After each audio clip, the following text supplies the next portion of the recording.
4 a.m. and thousands of lorries are converging on the biggest wholesale market in the world, just south of Paris. Rungis market feeds most of France's capital, as well as a lot of northern Europe. In the fish sector alone, the turnover is more than 1 million tons a year. In fact, the fish you eat in Brittany seaport is just as likely to have gone from there to Rungis and come back again in a day. Most fish will have been caught in the evening, shipped from all over Europe to Rungis by 2 a.m. and they're in the shops at 8 the next morning. Guaranteed freshness. It's not just the sheer quantity which is so overwhelming. Rungis also gets the best quality produce. What's really impressive is the high standard of hygiene. There are on-site abattoirs with high-tech incinerators and a brigade of vigilant veterinarians who have their own laboratories on the premises. But all this is relatively recent. The wholesale market used to be right in the center of Paris. Émile Zola described the 19th century covered market Les Halles in his book Le Ventre de Paris as the belly of Paris.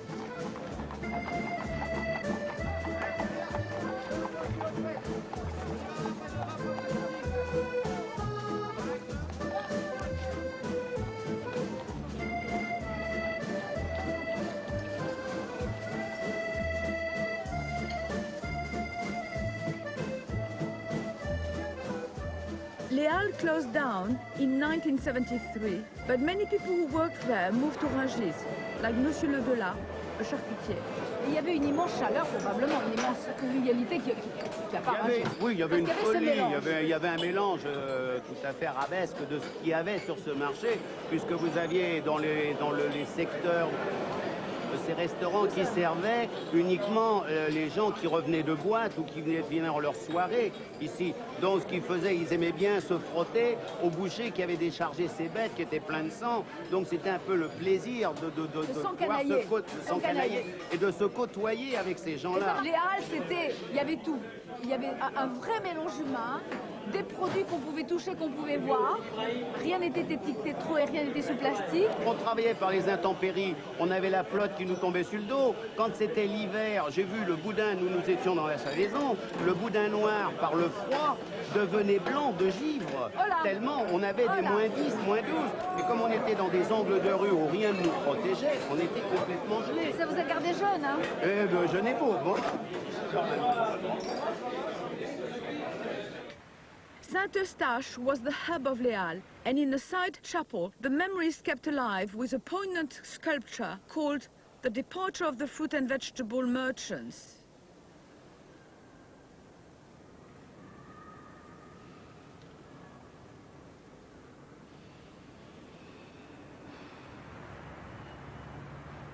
Lunchtime on the left bank. Even Paris intellectuals need to eat.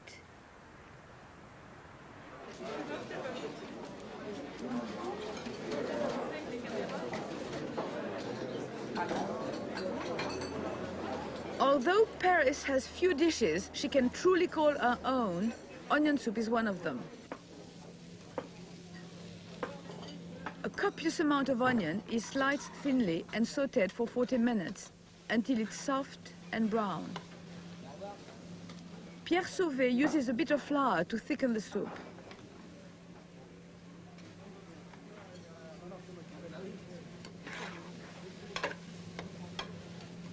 Next, a glass of white wine and some water.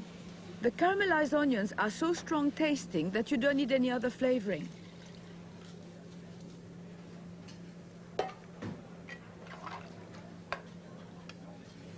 After cooking for another 20 minutes, the soup's ready and it just needs the crucial topping. The crouton, and the grated Gruyere cheese grilled to form a golden brown crust.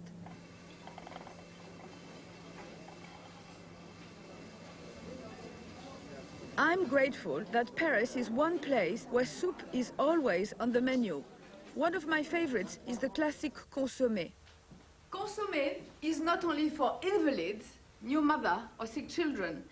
It's also a truly sophisticated dinner party dish. But it must have a highly concentrated flavor and it must be thoroughly degreased. Best quality ingredients are important. This is 2 pounds of beef brisket and 4 pounds of beef bones, to which I'm adding leeks, celery, carrots, onion, garlic, and fresh herbs.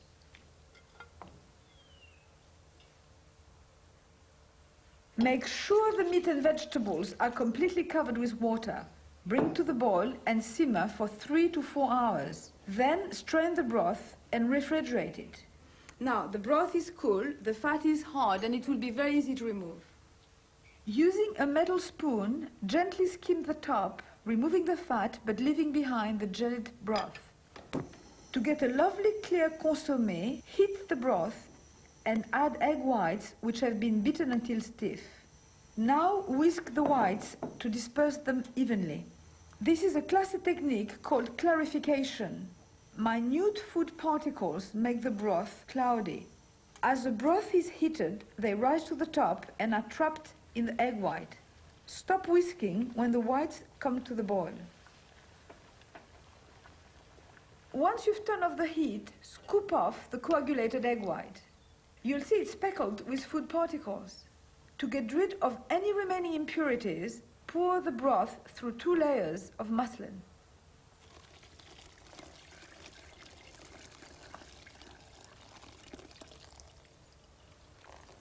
I'm always thrilled by this magically clear golden liquid. I serve consommé simply, with julienne vegetable and a dash of Madeira. J'entends du bruit sur le clavier. Peut-être ils vont jouer du piano. Alors il arrivera, dira bonjour, les embrassera. Et j'entendrai son pas. Je devinerai d'où il va. Je devinerai d'où il va. Ils sont rentrés. J'entends les bruits dans l'escalier. Peut-être il va jouer du piano. Moi j'écouterai si fort, j'écouterai encore et encore, et il s'arrêtera. Oui, je pense que je devinerai où il va. Et si je devinerai où il va. Whether it's the grandest of gastronomic temple, the liveliest of bistro, or the simplest of café, Paris has it all. But some meals are less memorable than others. Although Parisians have 13,000 restaurants to choose from, eating out can be hard on the pocket. While foreign chains are making inroads, at least the neighborhood cafes and bistros still hold their own. Huge brasseries were first built beside stations to feed the weary traveler. They are like beer gardens which betray their Alsatian origin. Recently, enterprising restaurant chains have come up with bistro à formule in order to feed office workers cheaply and quickly. On the other hand, there are those gastronomic temples with their discreet exteriors. To coin a phrase, if you have to ask the price, you can't afford it.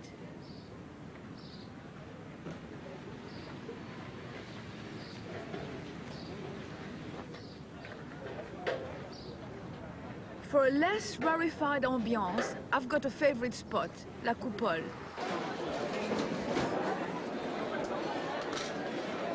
It's not just my favorite. It's been a favorite with writers and painters like Hemingway, Modigliani and Picasso since the 1920s.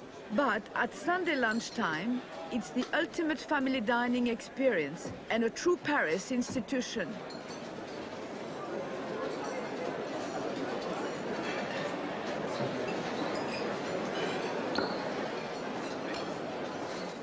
brasseries have certain standard dishes like Lyonnais charcuterie and Alsatian choucroute. Good brasseries have fabulous seafood. We Parisians love our assiette de fruits de mer.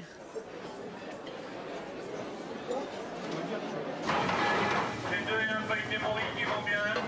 Avec, chef. Pas avec, et deux huîtres chaudes en pré-marché. Oui, chef. Une seule meunière, une frite légumes à suivre. Oui, chef. À suivre une dorade, un pavé de charolien. Brasseries don't like to keep you waiting around, so they keep the menu simple.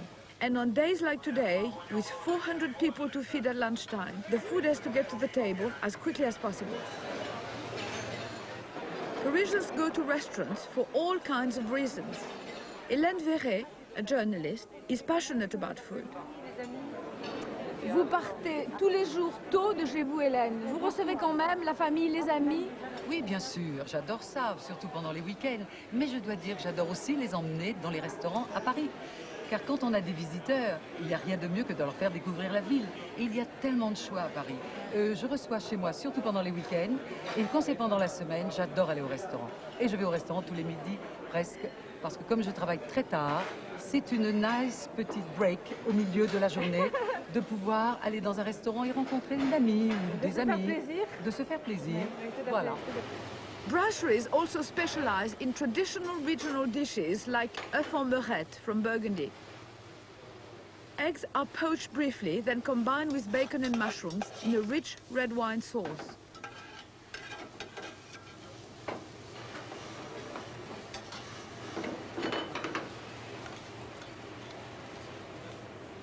It is these tastes of nostalgia which keeps brasseries full night and day.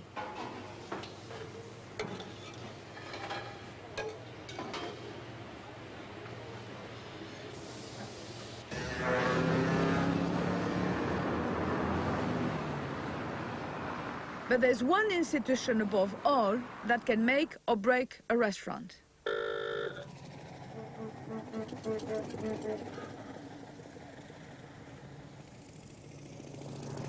The Michelin Tire Company produces, among other things, a certain red tourist guide, the arbiter of restaurant standards. Bien, alors voilà le musée. Bernard Negelin, the head of the Red Guide, showed me his museum and allowed me to satisfy my curiosity. Comment passe-t-on d'une étoile, qui est un bon endroit, à 2 qui est ambigu et à 3 qui est l'apothéose? La voie royale passe comment? Une étoile, c'est une très bonne table sur votre itinéraire. Là, tout le monde le sent tout de suite. Oui, alors ça peut être un restaurant simple, hein. On mange des choses simples, mais bien faites. Très suivies, et pas beaucoup de choix. Il peut y avoir peu de choix. Au niveau 2 étoiles, on doit presque déjà pouvoir manger ce dont on a envie. Menu offre beaucoup plus grande, carte des vins plus grand. En général aussi, un staff qui est plus important, c'est-à-dire on aura déjà un maître d'hôtel, un sommelier et tout ça, qui vous servira un peu mieux. Voilà. Mais quand même, j'insiste beaucoup sur le fait que les étoiles, c'est ce qui est servi dans l'assiette, c'est la cuisine. C'est l'assiette. C'est vraiment l'effort qui est fait dans la cuisine. Alors 3, c'est toujours l'aspect culinaire qui prime. Et 3, c'est déjà la personnalité d'un chef. Et c'est la créativité.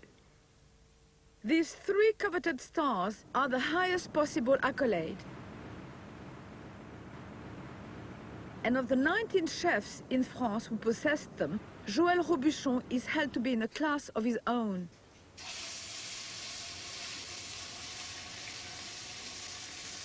This is a memorable occasion for me. Monsieur Robuchon is the finest palate and the most absolute reference for anybody interested in serious cooking. For 30 years, he has mastered every technique and is the most attentive and rigorous of cook and the most discreet of men. To illustrate his theories, he's using a braised pork recipe. He starts by browning the pork all over. Là, vous êtes prêts pour les légumes? Oui, alors maintenant, donc, je vais mettre les oignons. Comme vous voyez, ils sont coupés très gros. C'est important la coupe parce que ça change le goût, hein? Oui, et vous savez, c'est très facile à comprendre. Oui. Quand vous avez l'habitude de manger des pommes de terre, vous mangez des pommes frites. Si c'est des pommes frites toutes petites qu'on appelle pommes paille, des pommes plus grosses comme on appelle les pommes pour neuf, coupées très épaisses, quand vous les mangez, ça n'a pas le même goût. Absolument. Eh bien, tous les légumes, toutes les herbes, en fonction de la grosseur, le goût diffère. Donc là, c'est un plat d'abord qui est un petit peu rustique, un petit peu canaille, comme on veut dire. Et là, pour avoir justement tout le moelleux, c'est un plat qui va être confit, compoté. Il faut garder les oignons presque entiers, vous voyez, quand même assez coupés en deux, pour avoir vraiment une tendresse, le moelleux de l'oignon, et avoir donc bien sa saveur. Et si on le coupait tout petit, ça serait perdu, disparu à l'intérieur. C'est ça, oui, oui, oui.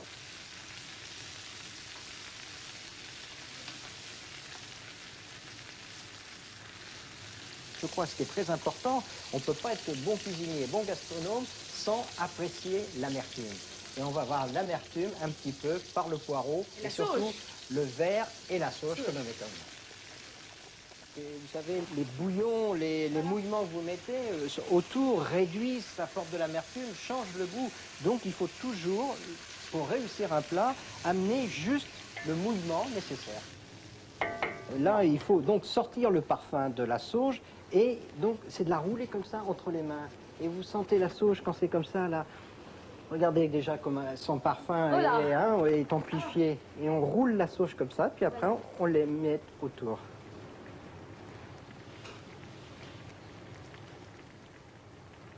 Alors maintenant, justement, parce que comme c'est un mouillement qui est court, vous voyez, il y a très peu de jus autour. C'est ça, très peu. Là, les saveurs, on sent, ça c'est en train de s'échapper. Donc, on va les tenir par le couvercle qui va garder donc, tous les arômes à l'intérieur. Et bien sûr, éviter également que le jus s'évapore. Voilà. Monsieur Robuchon's dishes are elegantly understated. In fact, he made his reputation with, of all things, mashed potatoes. Dans une purée, ce qui est bonne, c'est l'onctuosité. Voilà. Et c'est pour ça que là, on la passe au tamis pour la voir. Vous voyez, tous ces petits grains là. Et les gens, quand ils mangent la purée, ils croient qu'il y a de la crème dedans. Et en fin de compte, il n'y a pas de crème. C'est qu'elle est vraiment onctueuse, elle est très fine. Voilà. Alors, vous me dites quand je peux goûter, hein? Là, on va encore, juste pour avoir... Le lait, en fin de compte, amène un petit peu, vous savez, l'onctuosité, comme on la veut moelleuse, un peu plus épaisse ou un peu plus liquide, et on l'obtient donc par le lait. Alors tout ça dépend de la variété des pommes de terre, mais il faut compter environ, pour 1 kg de pommes de terre, 2 à 3 décilitres de lait. Oui, c'est pas tellement. Non, pas beaucoup. Et le beurre, environ 200 grammes, 250 grammes C'est ça. par kilo. Et c'est très bon pour le plaisir aussi. Alors, dites-moi quand Maintenant, je peux goûter. Alors, maintenant. commencez.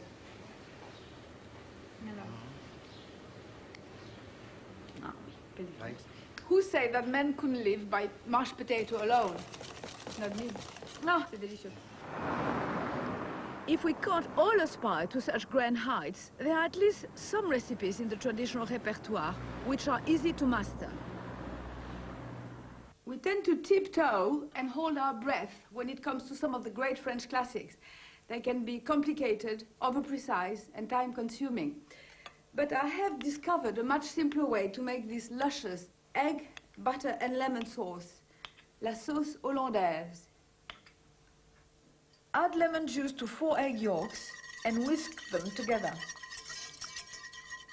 Over a very low heat, start adding cold cubes of butter and whisk the sauce constantly so the eggs don't scramble. Normally, hollandaise is made with melted butter. With the cold butter method, the sauce thickens very quickly, and if you chill the saucepan first, there's less risk of curdling the sauce. A cousin of the hollandaise is béarnaise, which is flavored with tarragon. I'm going to show you another very easy way to prepare this sauce. You start by reducing together red wine vinegar, white wine, chopped shallots, and tarragon until you end up with 1 tablespoon of liquid. Add it to 2 egg yolks and whisk together.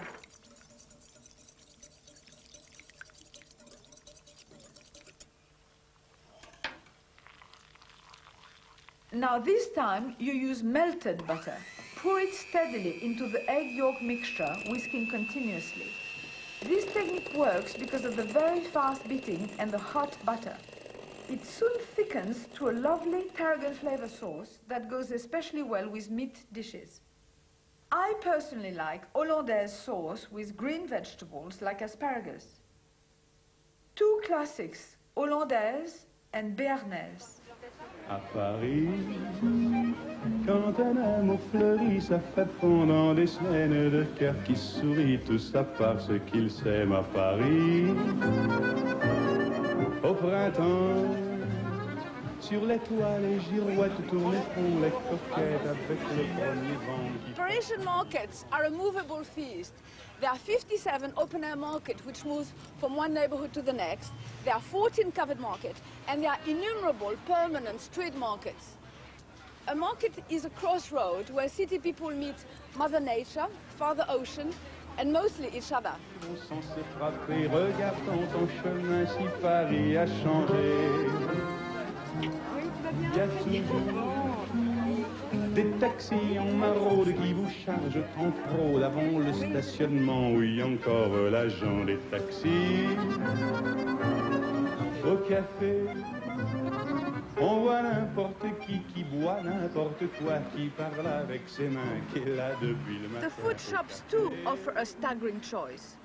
None more so than Fauchon. This is Fauchon preparing for the day. For foreigners, this is the mecca of French food shops. Le luxe. Don't ask where it comes from. Don't ask how much it costs. C'est Fauchon.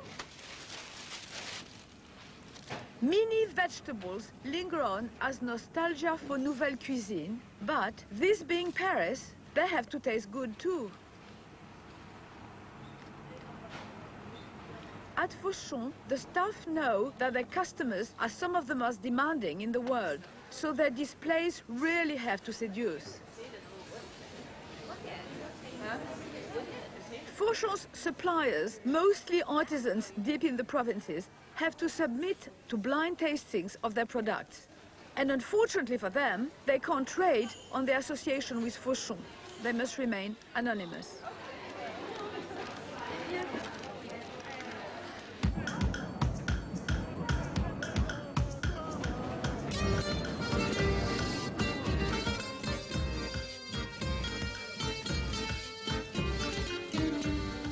The legacy of France's colonial past has brought new products to our markets and new tastes to our table. But I have to admit that we're so proud of our own traditional food that it's often hard to get us to try cooking foreign food at home, even if we like to go out for a couscous, sushi, or some Vietnamese spring rolls. Paris has a large North African population, and there's no difficulty finding the right ingredients for its cuisine. Fatma Maziani and her husband came here from Morocco 10 years ago. He works as a cook. She's a cleaner.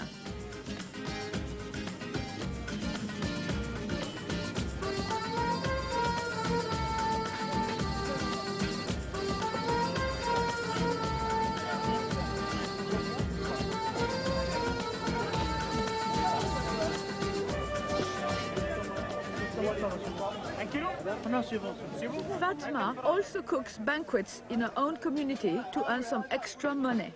Today, her sister Miriam is helping her prepare a lamb tagine with onions. Tagines are stews which combine meat and vegetables or fruit with strong spices and herbs. These are pieces of lamb shoulder.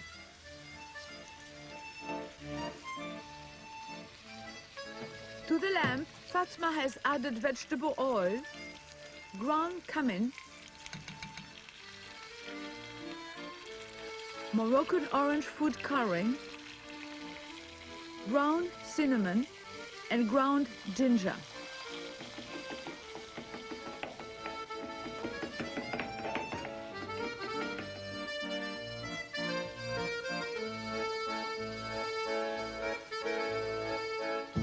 She has her own particular technique for cutting garlic. Next, a sliced onion and a peeled chopped tomato.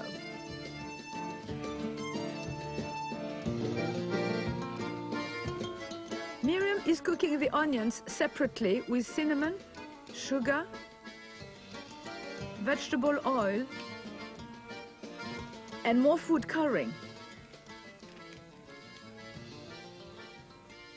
The onions will be added to the lamb just before serving. Finely chopped parsley goes in with the lamb, and the meat will simmer for about 2 hours. Fatma accompanies the lamb and onion tagine with a fantastic Moroccan vegetable salad.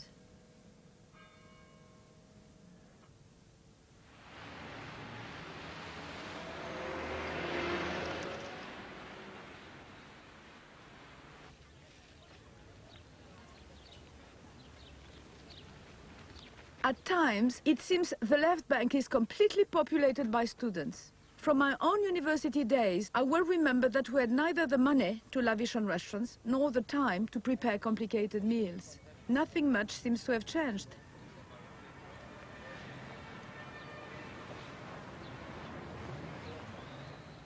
Until recently, my two daughters were no exception.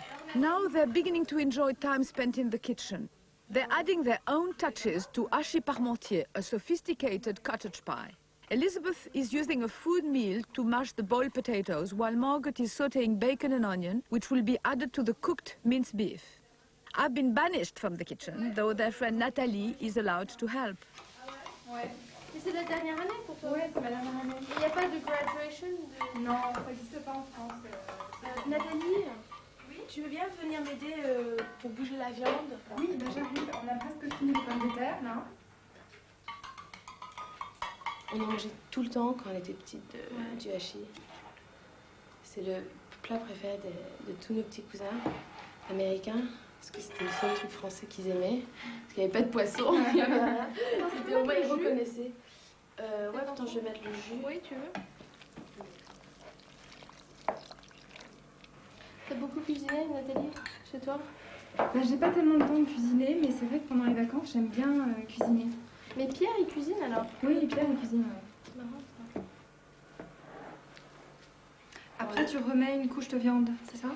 Non, on va mettre une couche de pommes de terre. Donc, je vais faire une grosse couche de viande là.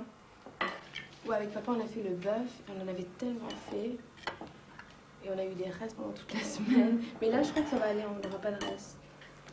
Qu'est-ce que c'est comme fromage que tu mets là? C'est du gruyère. Ah, du gruyère. Ouais. Et ça, c'est quoi? C'est biscottes ou pain? Non. Bah, normalement, en fait, j'ai dû utiliser du pain tout simple? Non, du vieux pain, ouais. Enfin, du pain. Ouais. Je vais mettre dans le four.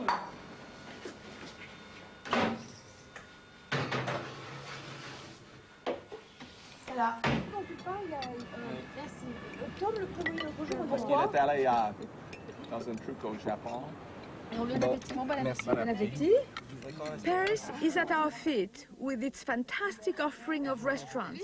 And yet for me, nothing can ever top the enjoyment of sharing a homemade meal with family and friends. Tu sais ce qu'elles vont faire, elles ont un métier en perspective. Elles vont ouvrir un restaurant et devenir guide touristique.